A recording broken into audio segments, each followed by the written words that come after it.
welcome to this episode of the Drink Less, Live Better podcast.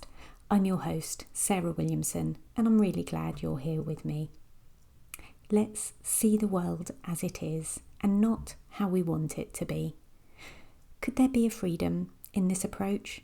Perhaps less wrestling with reality and less emotional exhaustion.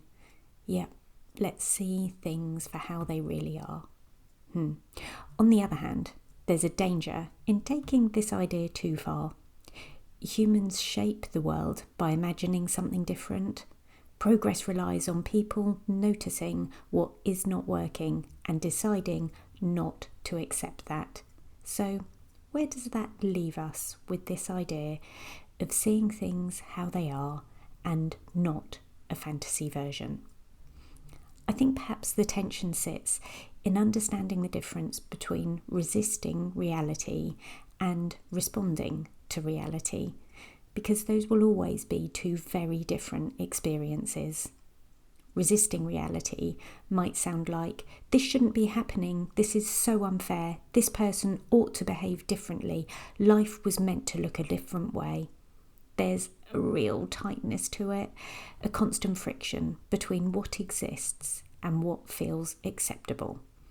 Responding to reality begins somewhere a bit steadier. Maybe it starts with honesty. This is what's happening, and this is who I am within it all. This is the system I'm living inside, and this is the season that I'm in right now. It gives us a starting point that's maybe a bit more truthful. I see this often in conversations around drinking. People sometimes spend years wishing that moderation worked for them in a way that maybe it doesn't. They keep trying to bend reality into a more convenient shape because the alternative feels disappointing or unfair. Oh my God, so unfair. And at some point, there might be a gentle acceptance, a little recognition of what's really true. And from there, some decisions can become a bit clearer and therefore easier. And the same thing happens in relationships. You might desperately want somebody to be more emotionally available, more reliable, more thoughtful. Maybe they promise they're going to change.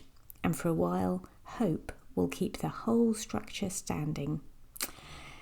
Seeing things clearly can feel brutal at first because it removes the fantasy from the equation. And of course, fantasy is exhausting to maintain long term. It asks us to edit people constantly in our minds, to not see the truth of who they are. If we accept the reality, it often has more peace in it. Still, I don't believe acceptance means giving up on change altogether. Humans are wired for growth. We improve things all the time. We learn, we challenge injustice, and so we should.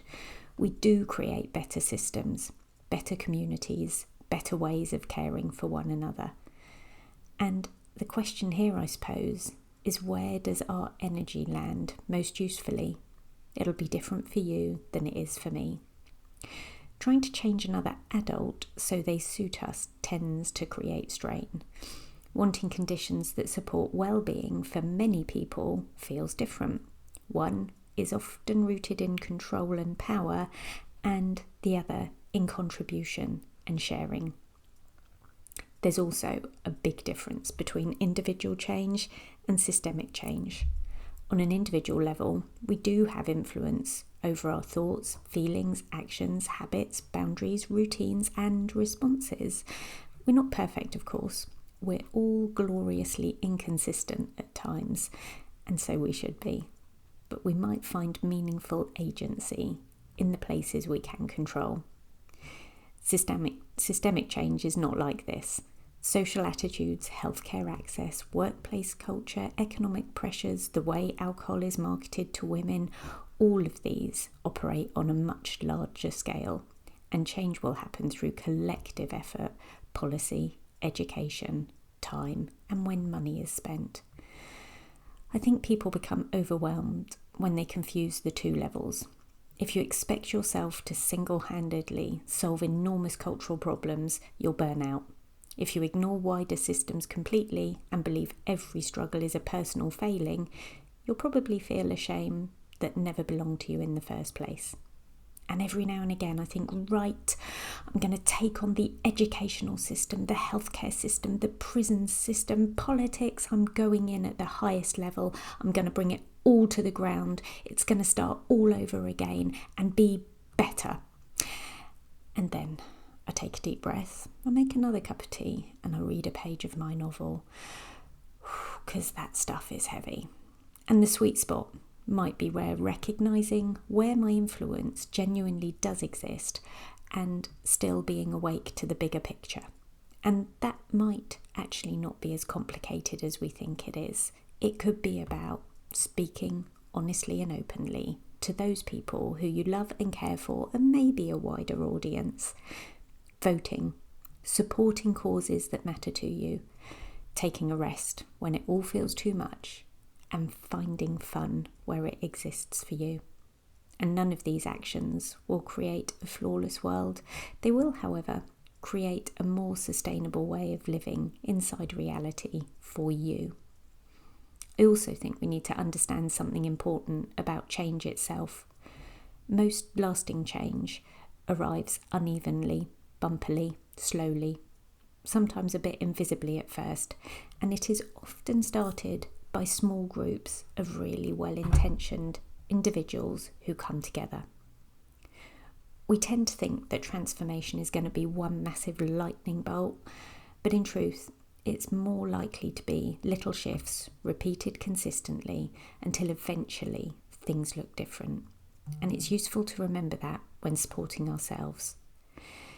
If you're in a difficult season right now, seeing the world clearly doesn't mean stripping life of hope. It means allowing hope to stand beside the honesty. You can acknowledge grief and still move forward. You can recognise limitations and still build a beautiful life. You can accept reality whilst remaining open to possibility. Thank you for being here with me today. You can find me on Instagram at Drink Less Live Better and online at drinklesslivebetter.com, where you'll find lots of supportive resources. Check out today's podcast show notes for a link to a hidden episode that will help you with your 5 p.m. cravings, and details about my one-to-one life coaching and sober coaching programs. And P.S. I believe in you.